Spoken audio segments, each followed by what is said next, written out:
UPSC classroom में आप सभी का स्वागत है। आज डे है 4 और आज हम 4 टॉपिक कवर करेंगे। ज्योग्राफी में जो टॉपिक होगा वो कर्क रेखा होगा, पॉलिटी में संविधान सभा और इन्वायरमेंट में कुछ प्रमुख परियोजनाएं हैं जिनके बारे में चर्चा होगी और हिस्ट्री में बंगाल विभाजन होगा और एक हम लोग SDG 2 देखेंगे कि SDG 2 में टारगेट किससे जुड़ा हुआ है। देखिए, डे 4 में जो हम लोगों ने टॉपिक रखा हुआ है काफ़ी इंपॉर्टेंट टॉपिक है, जिसमें कर्क रेखा, जहाँ से क्वेश्चन लगभग आ ही जाता है एग्जाम में। इसमें एक क्वेश्चन आता है कि कहाँ से ये रेखा नहीं गुजरती है और कहाँ से गुजरती है। तो इसमें अगर देखें हम कर्क रेखा के बारे में, तो कर्क रेखा में सबसे इंपॉर्टेंट चीज़ ये है, ये 23.5 डिग्री उत्तरी अक्षांश रेखा होती है। कर्क रेखा क्या है? तो एक अक्षांश रेखा है, अक्षांश रेखा है। और ये अक्षांश रेखा 18 देशों से गुजरती है, 3 महाद्वीपों से गुजरती है और 3 जल निकाय से गुजरती है। जल निकाय का मतलब यहाँ पर है महासागर से। तो यहाँ पर सवाल है कौन कौन से महासागर हैं? तो 3 महासागर हैं। एक हिंद महासागर है, अटलांटिक महासागर और प्रशांत महासागर। 3 महाद्वीप कौन कौन से हैं? तो उत्तरी अमेरिका, अफ्रीका और एशिया। यहाँ पर आप देखेंगे कि उत्तरी अमेरिका में मैक्सिको, बहामा और हवाई द्वीप है। अफ्रीका में नाइजर, अल्जीरिया, मार्टेनिया, मिस्र, लीबिया, माली और पश्चिम सहारा। यहाँ पर ध्यान रखने योग्य बात ये है कि इसमें नाइजीरिया नहीं है कि किस अफ्रीका के किस कंट्री से, किस देश से कर्क रेखा नहीं गुजरती है। तो नाइजर से गुजरती है, नाइजर से निकलती है, नाइजीरिया से नहीं निकलती है। इस तरीके से हम देखें एशिया में, तो एशिया में Myanmar, Oman, Bangladesh, Bharat, Saudi Arab, चीन, UAE और ताइवान है। ठीक है। और आपने पढ़ा ही होगा कि भारत के कितने राज्यों से कर्क रेखा गुजरती है? तो भारत के 8 राज्यों से कर्क रेखा गुजरती है। 8 राज्यों से कर्क रेखा गुजरती है। ठीक है।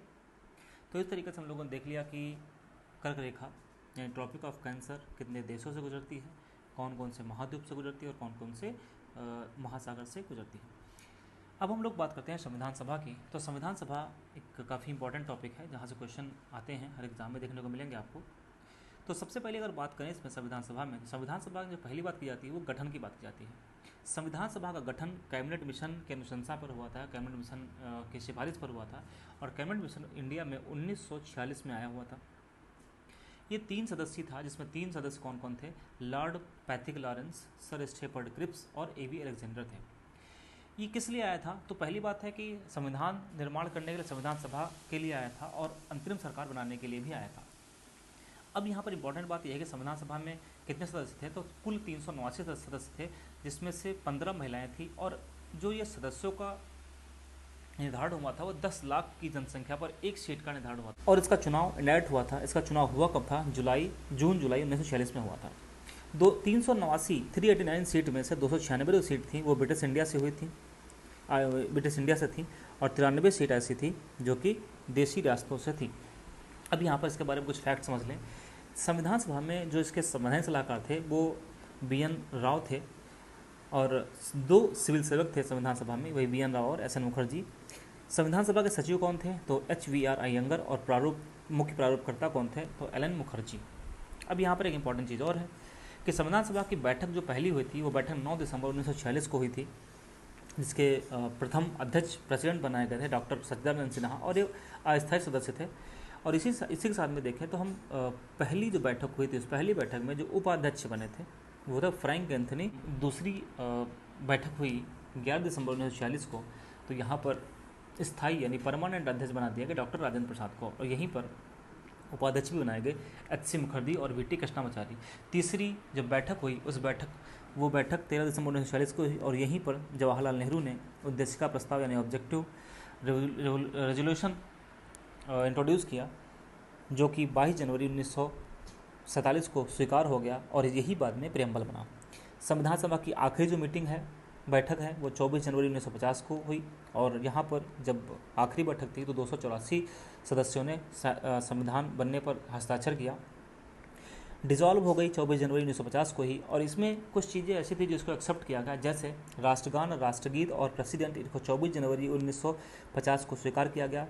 राष्ट्रीय ध्वज यानी नेशनल फ्लैग को 22 जुलाई 1947 को स्वीकार किया गया। अब ध्यान रखिएगा, ये बहुत ही इंपॉर्टेंट है नेशनल फ्लैग वाला। और राष्ट्रीय चिन्ह जो है 26 जनवरी 1950 को स्वीकार किया गया। अब यहाँ पर एक बात समझ लें कि संविधान है जब कब बनकर तैयार हुआ था, रेडी कब हुआ था, तो 26 नवंबर 1949 को बनकर रेडी हुआ था। इसलिए हम लोग 26 नवंबर को संविधान दिवस मनाते हैं। 26 नवंबर को संविधान दिवस मनाते हैं। संविधान दिवस मनाते हैं। इसे कब अंगीकृत किया गया, यानी अडॉप्ट किया गया? 26 नवंबर 1949 को ही किया गया। और लागू कब हुआ?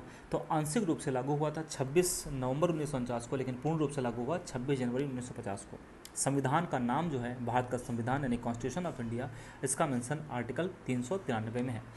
जब संविधान बनकर के तैयार हो गया था तो यानी 26 नवंबर 1949 को, इसमें एक प्रस्तावना थी, इसमें 395 अनुच्छेद थे और 22 पार्ट थे और 8 शेड्यूल थे। लेकिन वर्तमान में इसकी स्थिति कुछ इस प्रकार है कि इसमें एक प्रस्तावना है, लगभग 450 से ज़्यादा इसमें अनुच्छेद हैं, आर्टिकल हैं और 25 भाग हैं और शेड्यूल कितने हैं? टोटल 12। तो इस तरीके से हम लोगों ने संविधान सभा के बारे में देख लिया। अगला जो टॉपिक हमारा है वो टॉपिक हमें भारत की प्रमुख वन्यजीव संरक्षण परियोजनाएं जो हैं, ये काफ़ी इंपॉर्टेंट है। और आप अगर प्रीवियस क्वेश्चन देखेंगे तो पीसीएस या आरओ एग्जाम में एक क्वेश्चन जरूर आता है इनको क्रम को लगाने को लेकर, क्योंकि 4 उसमें से परियोजनाएं होंगी, प्रोजेक्ट्स होंगे और उसमें से आपको क्रम में लगाना रहेगा। देखिए, पहला जो प्रोजेक्ट है वो है कस्तूरी मृग परियोजना, मस्क डियर प्रोजेक्ट 1970 में था, 1970 में। हंगुल प्रोजेक्ट ये भी 1970 में था। गिर सिंह परियोजना 1972 में है और टाइगर प्रोजेक्ट 1973 में। तो ध्यान रखिएगा इसमें कि जब क्वेश्चन आपसे सीधा टाइगर पूछे तो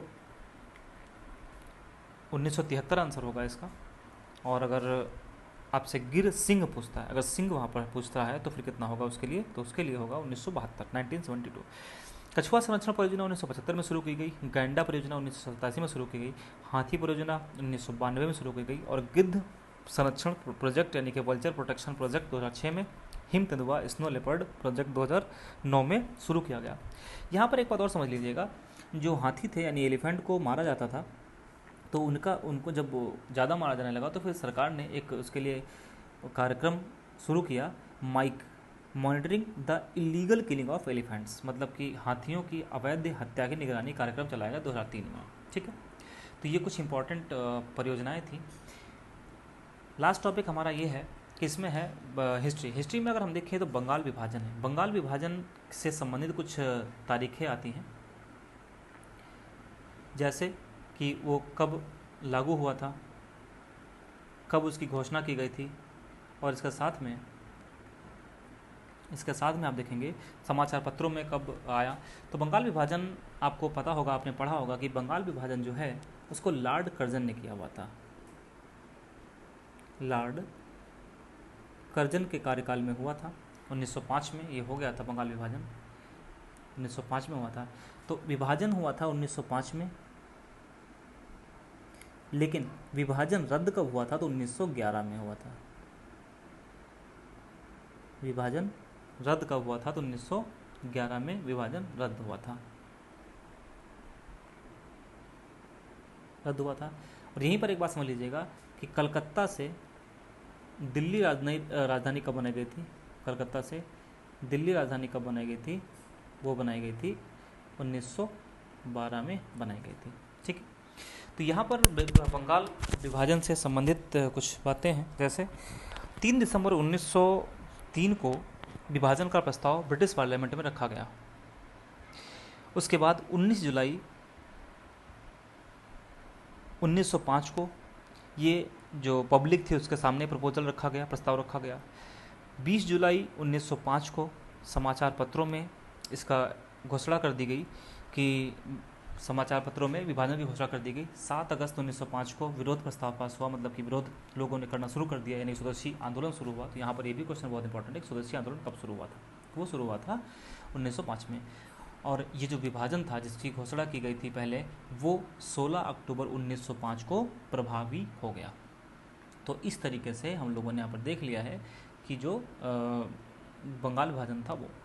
अब 4 टॉपिक हम लोगों ने पढ़ लिए हैं। जैसा कि हमने पिछले वाले वीडियो में बताया था आपको कि अब हम हर एक वीडियो में एक हम लोग SDG देखेंगे, SDG गोल देखेंगे। तो जो हम लोगों ने पिछले वाले वीडियो में SDG गोल देखा था, आज हम लोग देखेंगे SDG 2। ठीक है, यहाँ पर लिख देते हैं इसी जगह। जो SDG 2 है वो देखिए, SDG टोटल 17 हैं।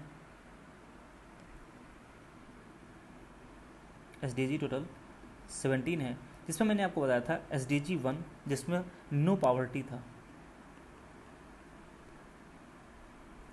ये मैंने बताया था। आज हम लोग देखेंगे SDG 2।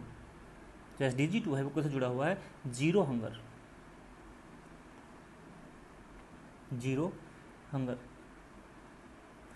कल हम देखेंगे SDG 3, फिर अगले वाले वीडियो में SDG 4, इस तरीके से हम लोग देखते चलेंगे। तो आज हम लोगों ने 4 टॉपिक कवर किया है। पहला टॉपिक हमारा ज्योग्राफी से था, जो कि कर्क रेखा था। दूसरा पॉलिटी से संविधान सभा था। तीसरा जो टॉपिक था वो एनवायरनमेंट का था, यानी कि प्रोजेक्ट्स के बारे में हम लोगों ने डिस्कशन किया। और हिस्ट्री में बंगाल विभाजन देखा। कल हम लोग ज्योग्राफी का जो टॉपिक होगा उसमें हम लोग मकर रेखा देखेंगे या ट्रॉपिक ऑफ कैप्रिकॉर्न देखेंगे, इसी तरीके पॉलिटी में भी देखेंगे। तो कैसा लगा वीडियो जरूर बताइएगा। बहुत बहुत धन्यवाद।